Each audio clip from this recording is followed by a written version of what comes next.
Kangloi Pauthang Miyeng Tabili Bisumutaram no Oksari, Pause the Yumpam Oiba Maru Oiba Paukra update Togzari. President rule Thamgadabani Chief Minister Anouba Sillabasu Ahongba Leiroi Hairi Kuki organization na Phongdorakli. Chief Minister Nongmei Biren CM Phamdagi resign Taukrabasu Tampaki MLA Nimpu Makchap Manabana. President rule Thambanatana Anouba Chief Minister Ama Sinbada Lairiba Phibam Asida Ahongba Leiroi Hairi Committee on Tribal Unity Kotugi Wangangloi NG Lun Kipgen na Phongdokre. Indian Express na loba interview amada NG Lun Kipgen na hai Kumjalisingani Kulumdoi May Ahumdagi Manipurda Irang hek tholakpadagi Chief Minister Nongmei Biren pham thadoknaba Kuki leaders singna demand tawduna lakpani Kangpokpi district ta base tawba Kuki organization singi umbrella group ama oiriba Kotugi Wangangloi asina hai Chief Minister Nongmei Biren pham thadoklaba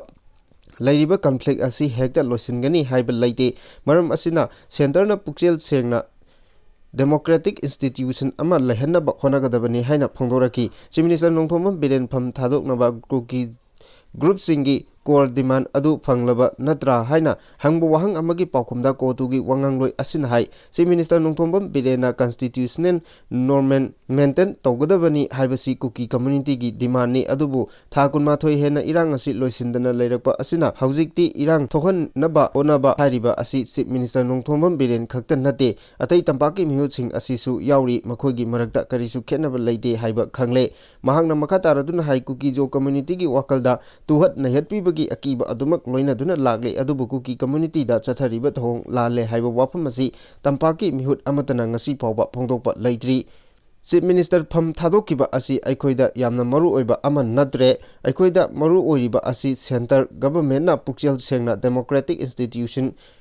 Tawgadabani haibasini Kuki miyoi punamak Imphal thadoktuna chatkiba haibasi geographical amadi physical tokhai tare haibasi masana taklabani maram asina Kuki community gi oiba tokhaiba administration ama leiba haibasina amata ngairaba solution oigani haina sumangna phongdoki Chief Minister Biren pham thadokadabani haibo adu pham thadoklabani na haujikti demand ama phanglaba natra haina hangbo wahangda NG Lun Kipgen na makhata na hai nate madu nate mahakpu pham thadok hanba adudi center government na mahakpu assembly floor da mahaki mathakta no confidence motion thagalakadaba adudagi ngakthokpani masidi choreography amani haina lowi opposition amadi BJP legislature marakta mahaki mayokta leirakpagi mathakta audio tape amaga mari leinana Supreme Court na hearing chatharakliba mayam asina center na Chief Minister Birenbu makhatana kanduna thamba ngamloidabana mahak pham thado hanmani masinatana atai lambi leitabani hainasu phongdoki makhatana karamba political arrangement ama pambage amadi asa tawbage haina hangbo wahangi pakhumda mahakna hai Manipurda president rule thamgadabani masina afaba oigani hana Chief Minister resign taw hairambani adubu haujikti Chief Minister ga lemhoriba tampaki MLA sing asigi marakta karisu khenaba udre makhoigi marakta Anouba Chief Minister ama oirakpada oiriba phibam asida karisu Ahongba Leiroi President rule thambana khwaidigi maru oi haina mahakna makhatana phongdoki Makatarakpa atopa update amada Manipurda oirakliba rajniti gi phibamda chatrang sanabada khongnaubi pijaraga ningthau kanbagumbani Manipurda thokliba rajniti gi phibam asi chatrang sanabagi khongthangda yamna toina tawnaba ningthau kanaba kannaba honabada khongnaubi pijabagumbani chaliba tha asigi ahumdagi Laingak pairiba BJP manungda nakpak tanabagi phibam ama opposition na Chief Minister gi matakta no confidence motion thagatnaba thorang tawrakiba adu ngarang Chief Minister Ahongba Birena pham thadokibaga loinana lairamba irang adumak loisinkre masimuk Bharatiya Janata Party gi national leaders singna ningthau kannanaba sinkiba lalong amani ngasi February 10 dagi hongnaba thorang tawramba 12 suba Manipur Legislative Assembly gi 3 suba Assembly mifam budget mifamda Opposition Congress na Nongmei Birena lusingba lengak asigi mathakta no confidence motion thagatnaba thorang tawrakpadagi masibu thaidoknaba Delhi gi makuk thongba party lusingba singna resignation gi khongthang asi thanghalakibani kumjalesingani kulumdoi gi May 3 dagi Manipurda ethnic conflict tholakpadagi lusingba sindokpa pamduna lakiba ruling BJP gi MLA singna soidanamaki opposition Congress na thagalakpa no confidence motion support tawrakani haibagi akiba BJP gi makuk thongba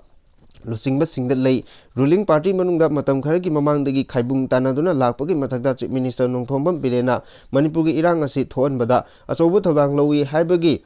voice recording amaga mari lainana Supreme Court na case file tawrakpadagi audio tape adu private laboratory amada test tawbada khonjel adu Chief Minister N Biren gi khonjel ga chada marifudra humdoi manai haibagi report lakiba asina ruling party asida thokliba irang asida hena machakpi naba maram amasu oirakibani Manipur da irang mari lainana Ministry of Home Affairs linkhatkiba Guwahati High Court ki hanagi Chief Justice Ajay Lambi chairperson na oiba Judicial Commission da audio tape adu mamang sahida lankhatkibani audio recording adu Manipur da irang kankhalakpa matamda kumja lisingani kulumdoi da Chief Minister gi resident da wari sanakibagi recording ni haina claim torakibani masigi copy amadasu wire na fangki Kuki Organization for Human Rights kohurna audio recording asigi matangda independent inquiry chathabinaba Supreme Court da petition file torokibani madugi matangda madugi Supreme Court ki Chief Justice DY Chandrachurna luchingba bench amana petitioner gi maikaidagi audio tape aduda yauriba khonjel adu scientifically prove tawraga madugi report adu court asida pikhalaknaba khanghankibani masiga mari lainana hanagi Chief Justice MN chairman na oiba drop left linkatuna khonjel adubu test tawbagi report court asida hana lankhatkre mamang tha January aroiba charukta audio tape aduda yauriba khonjel adu Chief Minister Nongthombam Birenga chada marifudra humdoi manai haina lab asina certify tawkiba laikhrabani Maka tarakpa atopa update amada summit patra na BJP gi MLA kharaga tongan na unakibaga loinana security advisor ga su unagre Chief Minister Nongthombam Biren ngarang pham thadokraba matung BJP Manipur in charge amadi BJP national spokesperson su oiriba MP summit patra na ngasi hotel Imphal da BJP gi MLA Y Khemchan yauna BJP gi MLA kharaga tongan na close door da unakre hairi loinana Manipur gi security advisor ga su unakre hairi Chief Minister Nongthombam Biren ga loinana summit patra ngarang Delhi dagi Imphal da thunglakibani Chief Minister na pham thadokraba matung adoba Chief Minister ama khandringai gi mangoinana North AOC da leiriba summit patra ga BJP gi MLA kharaga ngasi unaduna close door da wari sanakibani summit patra ga unaduna wari sanakiba adu Y Khemchan yauna BJP gi MLA sing TS Basanta Kumar MLA Dinganglung Gangmei TS Radeshyam amadi TS Syam Kumar su yauri dumapu close door da pangthokiba meeting aduda kari wari sanakibage haibagi chapchaba wafum khangba ngamdrabasu Anouba Chief Minister hamnabagi matangda legislator singi masagi oiba wafam sing khangdoknabani hairi summit patra unaraba matung paumi singna hangba wahangda MLA Y Khemchan hai party gi Anouba lusingba khanba haiba adudi party gi high command gi mathoni maduna khalakpa misak adu aikoi pumbana yagani summit patraga unaba aduda saruk yakiba Andhra Kendra gi MLA TS Syam Kumar na paumis singna hangba wahangi paukhumda mahakti lusingba sinba sindabagi matangda karisu khangde sumna mahakpu unaba lakpani haina phongdoki paugi likun amagi matungina taranithoi da senior MLA sing Delhi da kauraklaga party gi high command na makhoi gi maraktagi Manipur gi Anouba Chief Minister lauthoklaba yai hairi amaromda Chief Minister Nongthombam Birena Chief Minister pham thadokraba matung mahakna lusingba lengakta National People's Party NPP na sagolamba adu officially withdraw tawre haina NPP Manipur gi working president Narul Hasan na phongdokre mahakna phongdokibada Manipur mahausa gi punsida hanjilakpa ngamdabana Chief Minister Nongthombam Biren gi losing makada party asina thajaba leitre mahakna Chief Minister gi pham thadokiba asi Manipur da shanti amadi mahausa gi bibamda hanjilaknaba khongthang amani haiki mahakna makha taraduna hai N Biren gi losing makada thajaba leitrabasu center da party asina NDL lengaka punna chanminaribana Manipur da mahausa gi punsi da halaknaba honabada makhatana BJP gi thabak tawminakigani hairi panmayabadi ngarang nungthel Chief Minister Nongthombam Birena mahaki pham thadokpagi cherol governor da pisin khraba matung governor na su pham thadokpada ayaba pikhibani Makatarakpa atopa pau amada kuki nupi anibu mafi thongdana puduna chatkhiba viral oikhiba video aduda chenabani haina phajinkiba mioi taret ki manungda taruki case appeal tawbada Manipur amadi Guwahati High Court na tabi khidre haina Khaidem Manina phongdorakli sahi ani gi mamangda thokiba miyamna kaunaruraba kuki nupi anibu mafi thongdana miyam mamangda puduna chatkhiba viral oikhiba video aduda chenabani haina phajinkiba mioi taret ki manungda taruki case ki appeal tawbada Manipur amadi Guwahati High Court na tabidre haina JAC viral video May 2023 gi convener Mani Khumana phongdorakli ngarang nongpok sengmai pechi lorembam nongdam langmai thet lairongthel uskhong sang ingho rok sikhong amadi अथोपम अपुनबा Maira पाइबी लुपना सिंदुना वांजिंगी मफम अमदा पांगथोकपा पाउगी मिफमदा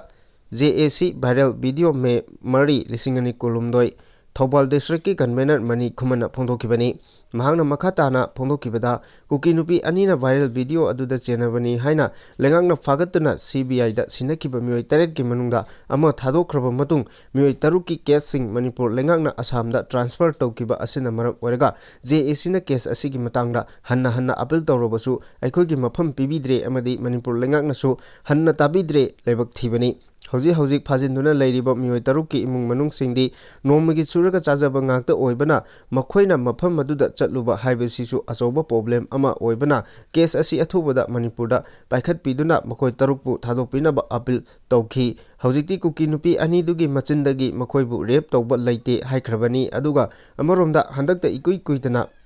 mamang sahigi loiramdaida jeribamdagi nupi amadi angang yauna miyoi taruk kuki terrorist singna rape tawraga minungsi leitana hatok pikhiba matamdadi wafam amata haikhidaba asingmaksu laibak thibani haikhi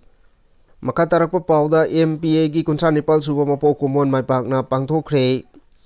korengna lusingba United Liberation Front Manipur gi lanmi sanglup Manipur People's Army MPA Sapong Kibagi Kuntra Nepal Suba Mapo Kumon Numike Thorom Ngarang Maipang na Pangthokre Haina Aina Thinkraba Lalulup Asigi Secretary of Publicity M Sayena Kuyek Piduna Tadorok Pachirol Amana Phongdorak Ni Chirol Aduna Makataraduna Hai Manipur gi Manung Amadi Mapanda Lairiba Party Amadi Lanmi Unit Sing Party gi Central Headquarter CSQ MPA gi GSQ Training Center Technical Headquarter Sing Mapal Lebaki External Amadi Resident Affairs Headquarter Langsa Kangla Party gi District Headquarters Sing Amadi Tongan ba Unit Sing da Irecha Singapuna Paksana Mai Pakna Pangthokre Numit Asigi Mapung Oiba Tauramdi Ningtam Yawl Ihoda Thawaina Pontha Pikraba Thawba Singda Ikai Khumnaba Utuna Minute Ani Tumina Lepa Lebak Miyamgi Ningtam Lalhoda Thawai Thadokraba Thawba Singi Mapamda Leisu Katpa Amadi Kumon Numit Asiga Mari Lainana Central Committee gi Military Affairs Committee MAC ga warol pathokpa amasung party amadi lanmi gi lusingba singna thoromga mari lainana warol piba asina singba sing oikhi